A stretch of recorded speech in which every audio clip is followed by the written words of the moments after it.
Hello students, welcome জানাই তোমাদের নিজের চ্যানেল এক্সপ্লোর ম্যাথমেটিক্সের সঙ্গে রয়েছি আমি শুভজিৎ। তো আজকে আমরা আলোচনা করছি ক্লাস 10th এর পৃষ্ঠতলের ক্ষেত্রফল ও আয়তন এক্সারসাইজ নাম্বার 13.1 এর কোয়েশ্চেন নাম্বার 5।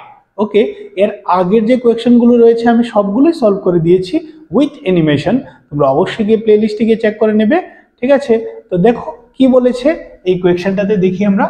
একটি ঘন আকৃতি কাঠের ব্লকের একটি তল থেকে একটি অর্ধগোলাকার গর্ত কেটে নেওয়া হলো, যার অর্ধগোলাকার অংশের ব্যাস L, ঠিক আছে, যার ঘনকের প্রতিটি ধারের সমান। ওকে, অবশিষ্ট ঘনবস্তুটির পৃষ্ঠতলের ক্ষেত্রফল নির্ণয় করো। ওকে, তো দেখতেই পারছো ফিগারটাতে কি বলেছে, একটা অর্ধগোলক কেটে নেওয়া হয়েছে একটা ঘনবস্তু থেকে। একটা কাঠের ধরো ঘনবস্তু রয়েছে, ঠিক আছে, সেটার উপরের তল থেকে একটা অর্ধগোলক কেটে বের করে নেওয়া হয়েছে। ঠিক, তো আমরা এখানে আরেকটা ফিগার আঁকছি, তো দেখো তোমরা বুঝো কিনা ভালোভাবে। হ্যাঁ, এখানে যদি আমরা একটা এরকম শেপ হবে আর কি, উপর থেকে যে কেটে বের হয়েছে এরকম শেপের হবে, ঠিক আছে। তো অর্ধগোলকের কি দিয়েছে আমাদের, ব্যাস দিয়েছে আমাদের, ঠিক আছে। তো আমরা লিখছি অর্ধ গোলকের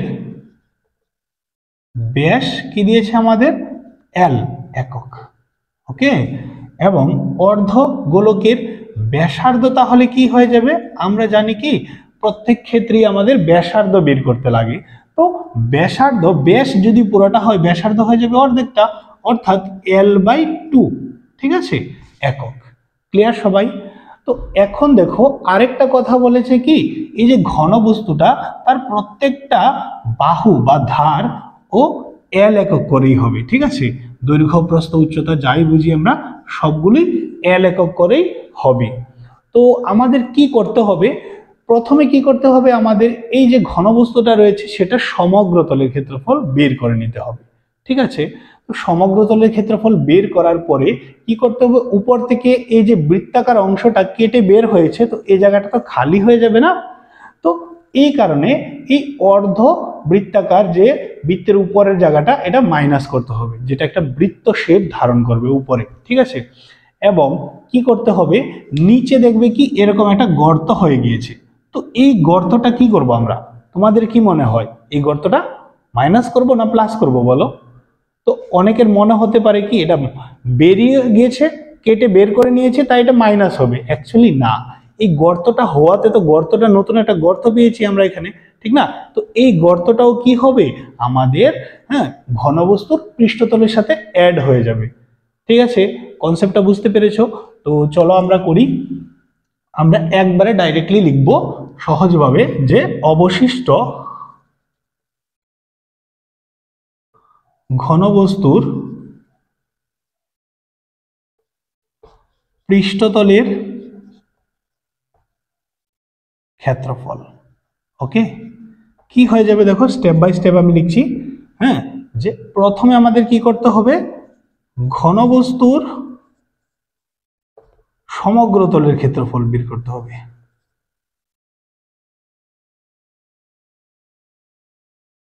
তারপর এটা থেকে কি করতে হবে বলেছি, এই যে বৃত্তাকার অংশ উপরের জায়গাটা খালি হয়ে যাবে একটা বৃত্তের মতো, এই জায়গাটা মাইনাস করতে হবে। তাহলে অর্ধ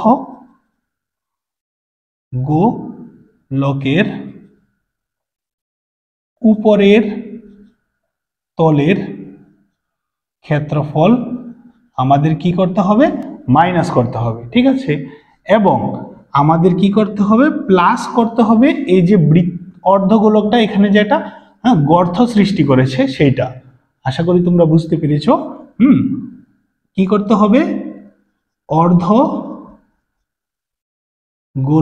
গোলকের পৃষ্ঠতলের ক্ষেত্রফলটা আমাদের কি করতে হবে, প্লাস করতে হবে।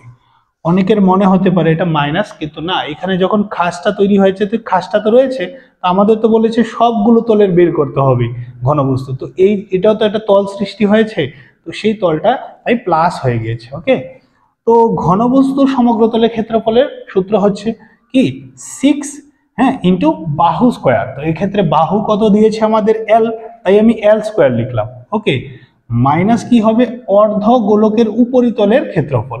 তো তোমরা সবাই দেখতে পাচ্ছ অর্ধ গোলকের উপরিতলটা একটা বৃত্তের আকার ধারণ করেছে, তাই বৃত্তের ক্ষেত্রফল কি হবে পাই হ্যাঁ আর স্কোয়ার। আর আর মানে ব্যাসার্ধ, ব্যাসার্ধটা হচ্ছে কি L/2 এর হোল স্কোয়ার হয়ে যাবে, প্লাস হয়ে যাবে কি অর্ধগোলকের পৃষ্ঠতলের বা বক্রতলেরও বলা হয় বক্রতলের ক্ষেত্রফল। তো বক্রতলের ক্ষেত্রফলটা কি হবে 2πr²। ওকে, তো এখানে দেখো 6l² লিখেছি আমি, হ্যাঁ মাইনাস পাই, এটা হোল স্কোয়ার ভাঙলে l² মানে l² হয়ে যাবে, আর 2² মানে 2 দুগুণা 4, প্লাস কি হবে 2πr। আর তো এখানেও ব্যাসার্ধ এলই হবে, L/2 হবে, তো আমরাও এখানে L/2 লিখছি, আগের লাইনে আমি লিখিনি, তো এখন লিখে নিয়েছি 6l² মাইনাস পাই l²/4 প্লাস 2π, এখানে l² মানে l² বাই কি হয়ে যাবে 2 দুগুণা 4 হয়ে যাবে যখন আমরা স্কোয়ারটা সরাবো। তো দেখো 6l² এটাকে আলাদাই রাখছি, আর এই দুইটাকে আমরা কি করব দেখো ভগ্নাংশে রয়েছে দুটোটাই। তো আমরা আরেকটা জিনিস দেখতে পারো, খুব সহজ প্রসেস হবে। তাহলে এখানে তোমরা মিন করো কয়টা জিনিস রয়েছে, এখানে সেম জিনিস রয়েছে, এখানে একটা আর এখানে দুটো।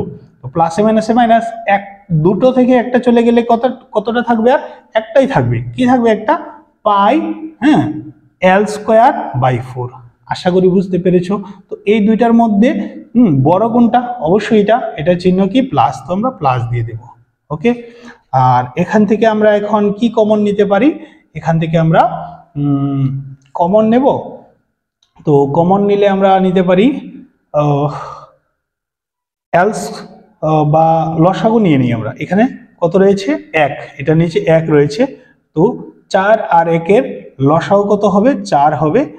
1 দিয়ে 4কে ভাগ করলে কত আসবে, 1 দিয়ে 4কে ভাগ করলে 4ই আসবে, 4 দিয়ে 6কে মাল্টিপ্লাই করলে 4 6 24l² প্লাস এখানে কি হবে, এখানে 4 দিয়ে 4কে ভাগ করলে কত আসবে, এখানে 4 দিয়ে 4কে ভাগ করলে 1 আসবে, 1 দিয়ে উপরে যেটা রয়েছে মাল্টিপ্লাই করলে এটাই থাকবে। ওকে, তারপর দেখো আমি এদিকে করে নিচ্ছি, এই দুইটা থেকে কি কমন যাচ্ছে, এই দুইটা থেকে আমাদের l² কমন যাচ্ছে, তো l² লিখলাম। তো ভিতরে থাকবে 24l² ছিল, তাহলে 24 থাকবে, আর মাইনাস l² চলে গেলে শুধু পাই থাকবে আমাদের। ঠিক আছে, আর এটাকে যদি আমরা একটু স্ট্যান্ডার্ড ফর্মে লিখি তাহলে কি লিখতে পারবো 1/4 l² 24 মাইনাস পাই বর্গ একক। ওকে, আশা করি তোমরা বুঝতে পেরেছো। তারপর আমরা দেখব নেক্সট কোয়েশ্চেনটা।